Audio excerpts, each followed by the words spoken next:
Assalamualaikum warahmatullahi wabarakatuh. Kami dari kelompok 9 mata kuliah aplikasi komputer dengan dosen pengampu Pak Oki Hermansyah. Anggota kelompok terdiri dari Anisatul Fadilah, Diva, Putri Nurih Dayani, dan Dia Ramadhani. Adapun topik pembahasan yang pertama yaitu uji ANOVA, topik kedua uji validitas dan reliabilitas, topik 3 uji T2 sampel berpasangan, dan topik keempat uji T2 sampel independen. Baiklah, langsung saja kita ke topik pembahasan 1 yaitu uji ANOVA. Uji hipotesis, uji beda rata-rata untuk sampel berganda, analysis of variance atau ANOVA dengan menggunakan program SPSS diminta untuk mengikuti tahapan dalam uji hipotesis komparasi seperti berikut. Yang pertama, formulasikan hipotesis. Yang kedua, identifikasi metode statistik yang sesuai dan pilih taraf nyata pengujian. 3. Evaluasi asumsi. Keempat, hitung tes statistik dan p-value. Dan terakhir, interpretasikan hasilnya. Selanjutnya, contoh soal. 3 macam obat tidur dilakukan trialnya terhadap tikus putih. Dicatat waktu dalam detik dari mulai obat diberikan sampai tikus itu tertidur. Buktikan apakah efek ketiga jenis obat tersebut sama atau tidak. Di sana sudah ada terlampir data dari contoh soal, yaitu ada obat 1, obat 2, dan obat 3. Langkah pertama yang harus dilakukan yaitu merumuskan hipotesis, di mana H0-nya itu mu I sama dengan mu J, dan H1-nya setidaknya ada 1 mu I yang tidak sama dengan mu J. Lalu menentukan besaran yang diperlukan, yaitu alfa sama dengan 5%. Langkah ketiga yaitu statistik uji dengan F hitung KTP dibagi KTG, dan keempat kriteria penolakan. Setelah itu kita bisa menarik kesimpulan. Untuk menarik kesimpulan, mari kita langsung ke program SPSS. Di sini saya sudah menginputkan data dari contoh soal dengan nama, kode obat, dan waktu. Values dari kode obat yaitu bisa dilihat 1 untuk obat 1, 2 obat 2, dan 3 obat 3. Jangan lupa pada measure diganti jenis datanya. Langsung saja untuk melakukan uji ANOVA kita ke Analyze, Compare Means, dan One Way ANOVA. Nah, di sini kita harus tahu variabel mana yang masuk ke dalam dependent list dan variabel mana yang masuk ke dalam faktor. Karena kita ingin menguji apakah terdapat perbedaan obat terhadap lama waktu tidur, maka waktu dimasukkan ke dalam dependent list dan kode obat dimasukkan ke dalam faktor. Setelah itu, klik menu option dan centang pada descriptive dan homogeneity of variant test. Lalu continue. Setelah itu, pilih menu post hoc dan centang pada uji 2K dengan alpha atau signifikansi levelnya 0,05. Maka akan keluar hasil output seperti ini. Pada tabel deskriptif terdapat informasi mengenai rata-rata, standar deviasi, standar error, maksimum dan minimum terhadap masing-masing jenis obat. Selanjutnya pada tabel test of homogeneity of variance, ini adalah hasil dari analisis variance-nya. Jika nilai signifikansinya lebih besar dari 0,05, artinya data yang kita teliti memiliki varians yang homogen. Dari tabel tersebut, kita dapat simpulkan bahwa data yang kita teliti memiliki varian yang homogen dan bisa dilanjutkan ke uji ANOVA. Dapat dilihat, itu adalah tabel ANOVA. Pada tabel ANOVA, kita akan menguji apakah terdapat efek antara ketiga jenis obat itu sama atau tidak. Jadi, berdasarkan hipotesis di mana H0 yaitu efek dari ketiga jenis obat tersebut sama, dan H1-nya efek dari ketiga jenis obat tersebut tidak sama. Didapatkan nilai signifikansi dari tabel ANOVA yaitu 0,001 yang lebih kecil dari nilai alfa 0,05, maka H0 ditolak. Artinya, efek dari ketiga jenis obat tersebut tidak sama. Dan kita dapat melakukan uji lanjut yaitu uji 2K untuk melihat jenis obat mana saja yang memiliki efek yang tidak sama. Untuk pengujiannya sama saja seperti uji ANOVA yang memiliki hipotesis, besaran yang diperlukan, kriteria penolakannya sama, serta kesimpulan. Dari tabel ini dapat dilihat bahwa pasangan obat ke-1 dan obat kedua, obat kedua dan obat ketiga memiliki nilai signifikansi 0,01 dan 0,05 yang lebih kecil dari nilai alfa 0,05, maka H0 ditolak, yang artinya pasangan jenis obat tersebut memiliki efek yang berbeda. Sedangkan pasangan jenis obat ke-1 dan obat ketiga memiliki nilai signifikansi 0,515 yang lebih besar dari nilai alfa, maka H0 diterima. Yang artinya pasangan obat tersebut memiliki efek yang sama. Topik kedua yaitu membahas tentang uji validitas dan reliabilitas. Uji validitas bertujuan untuk mengetahui kevalidan angket kuesioner yang digunakan oleh peneliti dalam mengukur dan memperoleh data penelitian dari responden. Data yang baik dijadikan instrumen penelitian adalah data yang valid. Sedangkan uji reliabilitas bertujuan untuk mengetahui tingkat konsistensi angket kuesioner yang digunakan oleh peneliti, sehingga angket kuesioner tersebut dapat diandalkan. Meskipun penelitian dilakukan berulang kali dengan angket kuesioner yang sama dengan waktu yang berbeda, uji reliabilitas dilakukan setelah item soal pada kuesioner dinyatakan valid. Adapun kriteria pengujian untuk uji validitas jika menggunakan signifikansi atau nilai p-value, maka jika p-value kurang dari 0,05 berkesimpulan valid. Untuk uji reliabilitas, menurut Imam Ghazali, variabel dikatakan reliable apabila nilai Cronbach alpha lebih besar dari 0,7.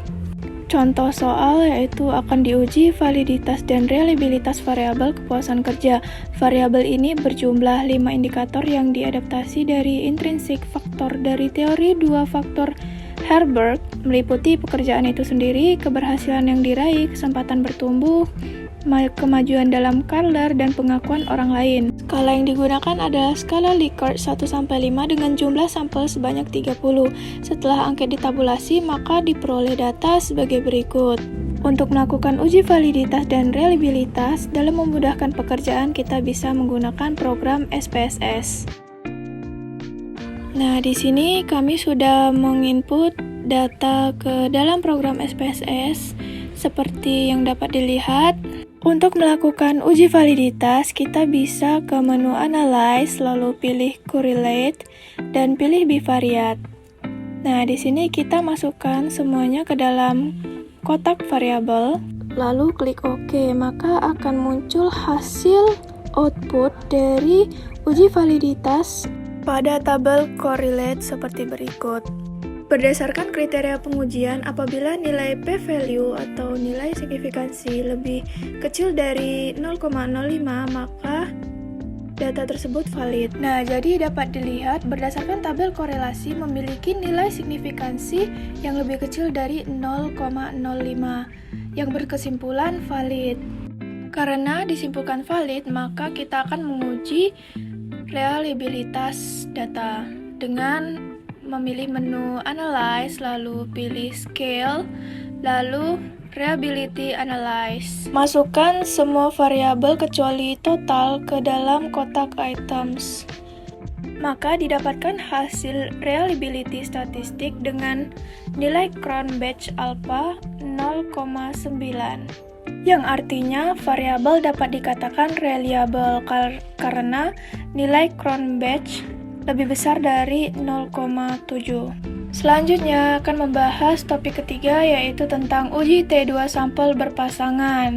Uji T2 sampel merupakan bagian dari uji hipotesis komparatif atau uji perbandingan. Sampel berpasangan adalah sebuah sampel dengan subjek yang sama namun memiliki dua perlakuan atau pengukuran yang berbeda. Asumsi yang digunakan pada pengujian ini adalah data bertipe kuantitatif atau numerik, baik itu interval atau rasio, data berdistribusi normal, dan data sampel berjumlah sedikit di bawah 30 menurut Santoso 2010. Pengujian ini bertujuan untuk membuktikan perbedaan rata-rata antara dua kelompok berpasangan. Dua kelompok dikatakan berpasangan jika data tersebut saling berhubungan. Contoh, perbedaan kadar Hb sebelum dan sesudah pemberian tablet zat besi menurut Rahmat 2012. Uji T2 sampel berpasangan dengan rumus dapat dilihat seperti pada layar dengan asumsi yang sudah dijelaskan tadi. Lalu, langkah-langkah pengujian hipotesis uji T2 sampel berpasangan. Yang pertama, menghitung rata-rata data. Yang kedua, menghitung simpangan baku. Ketiga, menghitung harga T. Keempat, melihat harga T tabel. Kelima, menggambar kurva. Keenam, meletakkan kedudukan T hitung dan T tabel dalam kurva yang dibuat. Dan ketujuh, membuat keputusan pengujian hipotesis. Contoh soal, seorang peneliti ingin mengetahui apakah terdapat perbedaan waktu dalam memasukkan berkas pasien pada pegawai rekam medis sebelum dan setelah dilakukan pelatihan. Hasil pengukuran adalah sebagai berikut. Ujilah apakah ada perbedaan waktu input data rekam medis sebelum dan sesudah pelatihan dengan alfa 5%. Dengan data terdapat petugas rekam medis dari A sampai C, waktu sebelum pelatihan dan waktu setelah pelatihan. Penyelesaiannya terdapat beberapa langkah. Yang pertama, kita harus merumuskan hipotesis terlebih dahulu di mana H0 sama dengan mu I sama dengan mu J yang artinya tidak terdapat perbedaan. Dan H1 mu I tidak sama dengan mu J yang artinya terdapat perbedaan. Yang pertama, kita harus menghitung rata-rata data dengan MD sama dengan 1,8. Yang kedua, menghitung simpangan baku dan didapatkan nilainya 15,6. Dapat dilihat terdapat tabel yang digunakan untuk membantu perhitungan XD dan XD kuadrat serta jumlah dari D1 dan rata-rata dari MD. Diketahui juga bahwa jumlah data N sama dengan 10 dan DK sama dengan 9.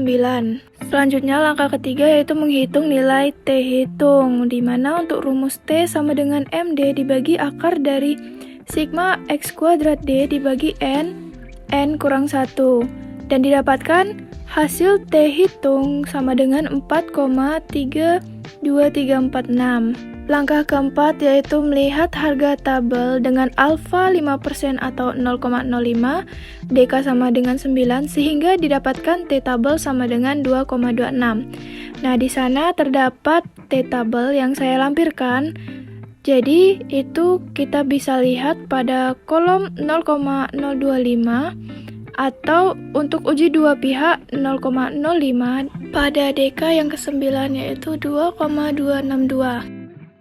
Langkah kelima, kita menggambarkan kurva berdasarkan hasil yang didapat. Jadi, berdasarkan kurva, terlihat bahwa pada batasan plus 2,26 dengan minus 2,26 itu adalah daerah penolakan H0. Sedangkan daerah antara min 2,26 hingga plus 2,26 itu adalah daerah penerimaan H0. Berdasarkan nilai T hitung yaitu 4,32346, jadi nilai T hitung itu berada pada daerah penolakan H0 yang sebagaimana pada kurva itu pada garis hitam panjang, sehingga dapat kita simpulkan bahwa nilai statistik atau nilai T hitung 4,32346 lebih besar daripada nilai T tabel 2,26, maka H0 ditolak, yang artinya bahwa terdapat perbedaan waktu dalam memasukkan berkas pasien pada pegawai rekam medis sebelum dan setelah dilakukan pelatihan. Selanjutnya, topik keempat akan membahas tentang uji T2 sampel independen. Uji T2 sampel merupakan bagian dari uji hipotesis komparatif atau uji perbandingan. Uji sampel merupakan analisis statistik yang bertujuan untuk membandingkan dua sampel yang tidak berpasangan.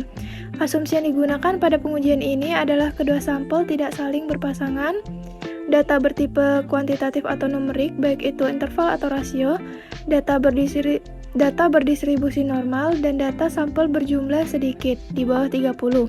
Kalaupun lebih dari 30, uji hipotesis sebaiknya dilakukan dengan menggunakan uji Z. Langkah awal pada uji T2 sampel independen yaitu yang pertama, hitung rata dan varian setiap sampel, yang kedua hitung varians tergabung, ketiga hitung standar deviasi perbedaan antara rata, dan empat lakukan uji statistik atau cari T hitung. Tetapi sebelum menghitung varians tergabung, kita harus melakukan uji homogenitas varians terlebih dahulu dengan rumus F sama dengan S1 kuadrat dibagi S2 kuadrat, di mana S1-nya itu lebih besar dari S2. Dengan kriteria penolakan, jika F hitung lebih kecil dari F tabel, maka homogen. Jika F hitung lebih besar dari F tabel, maka tidak homogen. Nah, untuk rumus pertama itu digunakan untuk varians yang homogen, dan rumus kedua itu digunakan ketika varians tidak homogen berdasarkan uji homogenitas varians. Baik, langsung saja kita ke contoh soal uji T2 sampel independen. Seorang peneliti ingin mengetahui apakah ada perbedaan nilai ujian akhir farmasi antara kelas reguler dan kelas non-reguler di Prodi D3 Farmasi Universitas Bengkulu. Penelitian menggunakan sampel sebanyak 11 responden yang diambil dari kelas reguler dan non-reguler. Adapun nilai akhir farmasi dari masing-masing mahasiswa pada masing-masing kelas dapat dilihat sebagai berikut. Penyelesaiannya yaitu kita harus merumuskan hipotesis terlebih dahulu, di mana H0-nya yaitu mu I sama dengan mu J dan H1-nya mu I tidak sama dengan mu J. Yang pertama, kita menghitung rata-rata dan varian setiap sampel. Untuk rata-rata dan varian setiap sampel itu dapat dilihat pada tabel yang terlampir di sebelah. Langkah kedua, melakukan uji T2 arah. Yang ketiga, menentukan nilai alfa dan titik kritis, di mana alfanya sama dengan 5% atau sama dengan 0,05 dan titik kritis didapatkan dari T-tabel, sehingga titik kritisnya didapatkan 2,262. Sebelum melakukan uji T2 arah, kita harus melakukan analisis varian dengan rumus F sama dengan S1 kuadrat dibagi S2 kuadrat, sehingga didapatkan hasil F-nya yaitu 1,867338. Untuk pembanding F hitung digunakan F tabel dengan alfanya 0,025 karena kita menggunakan uji T2 arah, sehingga 0,5 dibagi 2 menjadi 0,025. Untuk mendapatkan nilai dari F tabelnya, kita harus mengetahui derajat bebas sampel 1 dan derajat bebas sampel 2. Diketahui bahwa derajat bebas sampel 1 yaitu 5 dan derajat bebas sampel 2 yaitu 4, sehingga didapatkan F tabelnya yaitu 9,36.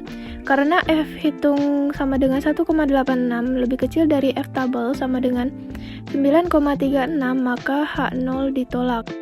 Artinya varian dari data tersebut homogen.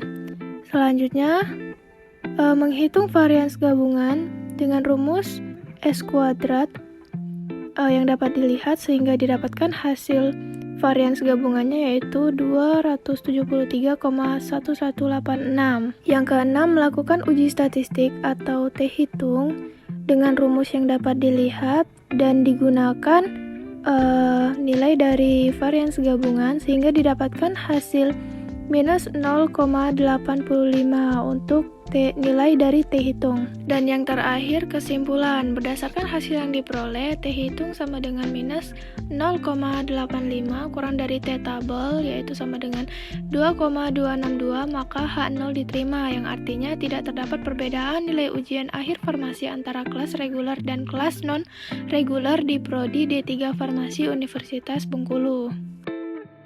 Itu saja pemaparan dari kelompok kami. Jika ada kekurangan dan kesalahan, kami mohon maaf. Wabillahi taufiq wal hidayah. Wassalamualaikum warahmatullahi wabarakatuh.